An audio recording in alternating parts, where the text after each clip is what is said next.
But I never asked you out. I never said we are dating. Those were his words to me as we argued. I looked at him again. But he called me baby, sweetheart, my love. Long talk in the days, and an ending just at night. I searched my mind to remember any time he actually asked me out, something I could remind him of instantly. Tund was right. My eyes widened. I had assumed he had played me. No, I shook my head frantically. My emotions deceived me. I had played myself. Please, Tund, you can't do this to me. I pleaded more. He made to leave. I grabbed his legs and he struggled to push me out. Something fell out of the file he held. I picked it up. My hands were shaking. As I opened to read it, my legs dropped. Tund was getting married next month. I didn't know how long it was before I blanked out.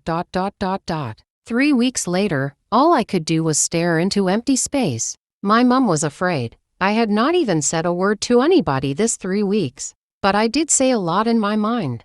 I just didn't know why my tongue couldn't throw the words out. And any try to eat your food is getting cold, Mum said. Mum had done everything to get me to eat. It was fruitless. I gazed at the okasi soup and iba comfortably seated at the dining table in matching plates. The room was spinning. I didn't know how long it was before I put my head on the dining table and passed out. The days that followed were better for me. Tund was by my bedside answering all the questions I asked him. Why did you throw 6 years of my life away? I asked him. I am sorry, baby. I am back now for good, he answered. I smiled. I turned and noticed Mum by my bedside. She wiped off tears from her eyes. But why was she crying? A slender-looking man stood by her side. By his attire I could tell he is a doctor. This is how she has been, doctor. She calls the wall Tund, Mum said and wiped off another ticking tear. We may need to involve a psychiatrist. Shock and trauma is making her hallucinate and these could be early signs of psychosis, he said.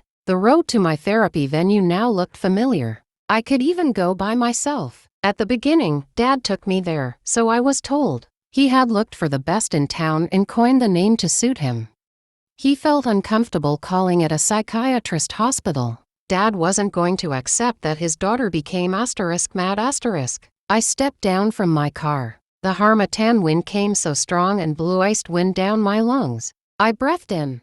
Madam, welcome, the gateman said. Thank you, I replied him as I stepped into the building. It's been 1 year already since Dad first brought me here, 1 year since Tund got married. My therapy session was ending next month. I turned to the gateman and smiled gently. It was the first time I was smiling after 1 year.